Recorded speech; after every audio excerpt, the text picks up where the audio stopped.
Hello everyone, Jose J. Garcia, real estate investor, coach, and mentor. So down here near Valdosta, where I just got through reviewing the park. The reason I'm here this time is a little bit differently. You know, I do coach many students, and many students many times are park owners as well. How do I maximize my park in a sense? How do I maximize my profits, get more, multiply kind of thing? Those are usually the questions that a park owner has for me, and it's what you would expect. So that's kind of what I'm here is. It's a park owner, and I want to maximize their park. They get the most out of the land that they have acquired for a park. That's what it's for, right? Now, if you can see here on the background, I can't zoom out any further, but very nice park, very nice setup, very spacious, which that's a good and a bad thing. If it's very spacious, by that we mean that obviously the mobile home has a lot of land around it, a big yard, which the tenant, the resident, would obviously appreciate, even especially if they could put a fence, for instance. That depends on the rule regulations the park may have in place, but not necessarily so much good for you as a park owner, because the point is that now you obviously don't want a mobile home on top of another mobile home. You want to space them out. Okay, now they're not building new parks, but the parks that you do have, you can restructure the homes. You can move them around. You can get rid of maybe a double wide, bring two single wides. There's an idea.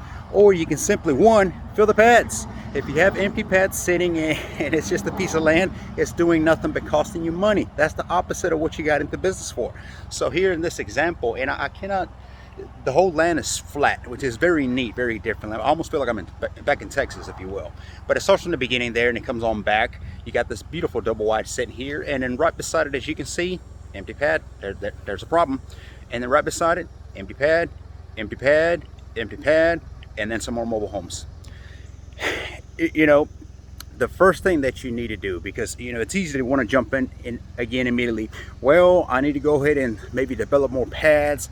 I need to go ahead and go talk to the building department. I needed this, I needed that. Look, why don't you maximize what you can without having to really ask anybody for anything? Maximize, do everything that you can that's already there, and then look to doing more per se. Right now, if you have 15 empty pads like you do here, how about getting homes in here? Check with the city, building department, make sure that they will grandfather you in, the pads are still good to go, and you can bring inventory. And if so, you'll need to get specifics and get it in writing.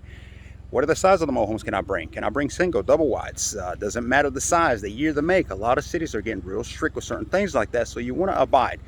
Last thing you want to do is bring a home that is not allowed, not permitted, and then you have to move it right back out. That's a double expense you do not need, so keep in mind that. But for any mobile home park owner, maximize the pads. If you have the pad, if it's already there, it's already developed, bring the mobile home into it, okay? That's gonna maximize your profits immediately. You put a mobile home there, you set it up, you structure it, anything you need to fix, obviously, and get a resident into the home that's gonna start paying. Rent roll, see what you're doing, and then do the next pad, and the next pad. Now, some of you are wondering, well, a lot of these dealerships are now limited as to how many homes they can sell you. Some of us have back orders for 2025, even 2027. I hope you're not waiting that long. I mean, if you need a brand new mobile home, by all means, hey, okay, then you need it that badly, okay. But if not, you know, I'm thinking in the sense of a smart entrepreneur, a smart investor, and a smart businessman. Does it really matter if it's a brand new unit or a used unit if they're both gonna bring you money, passive, wealth, income? I keep naming. Get with people like ourselves. Get with people like ourselves. This is one of many services that I provide, not just the coaching for the park owner, but you can simply call me and say, hey, I need 15 mobile homes. Some single wides, maybe you mixture between single and double.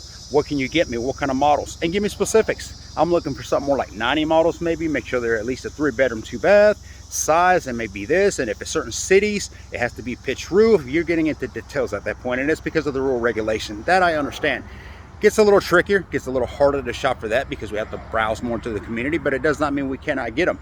And we can move this process very quickly to you. I have filled many parks, okay? Maximize many, from distressed units, distressed mobile homes that are in parks, to bringing in both services that can be done at the same time. And there you go. Now you have the city, the building department that are saying, no, we really don't want you to develop any more land. We don't want any more pads. Yeah, I think you about maximize is what they say. I hear that all the time, which means nothing, by the way. You about maximize everything you can. And again, if I was to go in there right now, if I was the park owner here, I'll go into the city building department, and that is my question. Hey, can I bring more units?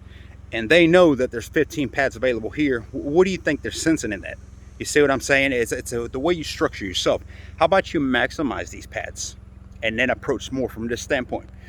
Well, city building department. As you may be aware, I brought 15 additional mobile homes into the park. I am providing affordability housing to those in need. I'm giving chances, opportunities, and I'm housing people overall. That's a way of giving back. I've run out of room, I've run out of homes, and I want to continue to give back. So I'm asking the city to approve me for 5 more pads, 10 more pads. You see, the approach is very different than coming in, hey, I want to make more money. Approve me for 20 more pads, but I still got 15 sitting. I'll get to those later. It's not going to work. And I can help you with this. We can call the city together. So many ways to get approved. I mean, you know, it's always, don't ever take a no from somebody who cannot give you a yes, and don't stop at no. There's many no's that will come, but there's usually a yes right around the corner. So we just got to find it. All right, I hope this video helps. I'm about to head to, here, let me turn around this way, show you a little bit on this side, how flat it is.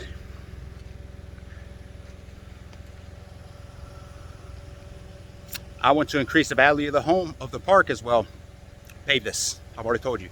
Pave this road, put some speed bumps, put some signs, 5 miles per hour. There's kids playing, put a stop sign, put a yield sign. Those are little things that you can do very easily. Now, yes, paving the whole road, that's gonna cost you a little bit, but the stop signs, the speed bumps, that's not, and you should have them anyway. So, all right, well, if you're looking for coaching, visit me at GarciaMHU.com. If you have any questions, send me an email, j@GarciaMHU.com. Until next time, thank you for watching.